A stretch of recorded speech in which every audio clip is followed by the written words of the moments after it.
Hey everyone, it's Matt here, and this is the first installment of First Impressions, where I take a look at different video game demos and either give the recommendation or I don't. Now, the first demo that we're taking a look at today for this episode is Yoshi's Crafted World. So, this is a cute little game. They don't give you too much with the demo, of course, but what is really cool is with what they do give you, if you do like the demo, you can actually take all of that save data and bring it to the actual cartridge. Or of course if you download the game through the eShop. So that is pretty cool. It doesn't feel like I'm losing any time with the demo itself. So it gives you the first stage and also a B-side, which we will get to a little bit later. Something else I want to mention before we move on is that there actually is some level of customization in this demo. Now of course certain things are locked, obviously, but it is pretty cool that you can change the play style and you can also change the controls and that you can even have up to 2 players. Makes sense, obviously, but I didn't even think this game had 2 player support anyway, so that is a pretty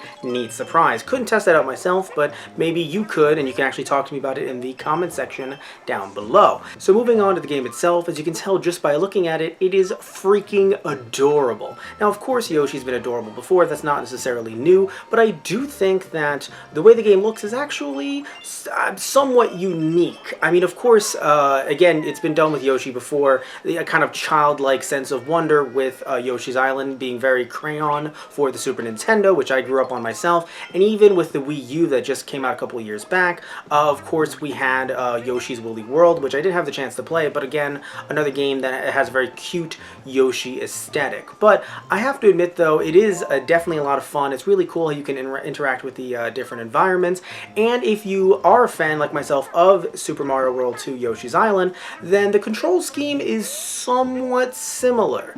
Yes, some of it might throw you off a little bit, but of course you can go to the controls, like I mentioned before, and change anything you might want to kind of have that retro SNES style control scheme. But either way though, it's a cute little game from what I've played so far. Yes, it can be kind of easy to beat the first level, but of course it is the first level. So again, kind of hard to just kind of go off that and say that the game is going to be either too easy or too hard. But I do think that it is a fun game to just kind of relax to, just kind of sit back and be kind of mellow with it. It's not going to be your Dark Souls, it's not going to be anything like that at all, but at the same time, sometimes you kind of need a game just to kind of, unwind after a long day of work, and I feel like with this demo, it kind of already has me hooked, in the sense that it's a game that I might just want to, again, just kind of kick back and relax with. Also, the soundtrack is actually really cute too. I have it playing over this video, and as you can tell, it's just very, very mellow. And also want to mention as well, just looking at different items that you can collect. If, like I mentioned earlier, if you're familiar with Super Mario World 2 Yoshi's Island, then you see the flowers right there. And of course, again, it invokes this very familiar feeling. Also the enemies as well, piranha plants, and some of these little enemies that their names escape me. If you wanna, you can type them down below in the comment section because the name is escaping me in the moment. But of course, we've seen them time and time again. And of course, the way Yoshi uses eggs. Again, it isn't new necessarily. The aesthetics are, I would argue, cute for Yoshi isn't new, but the aesthetics, I would argue, are new, and I do think that they're really cool looking. But again, I don't think this game is looking to necessarily break a lot of new ground. For me personally, I like the vibe. I'll just say that much. Now, what I do enjoy though is the B-side.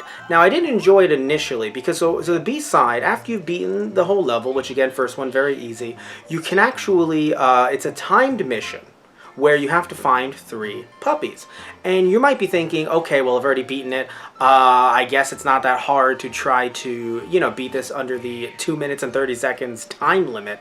But you're actually doing the entire level in reverse, which really threw me off. Now, normally I hate timed missions, so if I ever do get the chance to review the game, I'll do some of them just for you guys, for footage, to talk to you about how they work and stuff like that, but in my leisure time, I'm not really a big fan of doing timed missions. I hate them with a burning passion. But this is a very interesting twist on that concept, because doing a level in reverse does add a certain level of challenge for me, especially with a game that seemingly, at least with this first level, is as easy as this one, that I kind of am interested in. So quite frankly, especially because as you can tell, I got really close to not actually finishing the level under 2 minutes and 30 seconds. And the reason why is because I ended up getting kind of lost a little bit because I thought I knew where I was going, but Matt, I'm going in reverse. So honestly, that was actually pretty cool. And I was also overthinking at certain points. I'm like, did I miss a dog? I can't miss the dog. I must save all 3 puppies. And so it was really fun. I'll say that much. And I do think that at this point, I would definitely recommend. I'm not sure when I can pick it up myself because personally, I will admit at its $60 price point, there's just so much to play right now that I don't think I could pick it up necessarily. But if you do want to get it on the eShop and then get some eShop points, some little, gold coin points to redeem for other games, that might work for you. But personally, I might just end up renting it or something like that, or borrowing it from a friend, or potentially once in a few years from now it goes down to like $20, $25, I would definitely pick it up. Now, that doesn't mean that you shouldn't buy it. It's just a personal thing for me. I don't know if I could afford it at this time. Even at $35, which I'm kind of seeing it on eBay, it's worth it. But I just simply can't afford that. So yeah, I would definitely say if you're a fan of Yoshi's previous games, or if you know someone who is, then I would definitely recommend. But if you're not, and you think that a game like this looks maybe like too childish or too easy, well, obviously, this game is not for you. This is not a Sekiro. This is not, a Dark Souls. This is not meant to be one of those kind of games. So, obviously, your mileage may vary. But personally, I will definitely be playing it within the next few years. Which I know sounds like that's not a recommendation.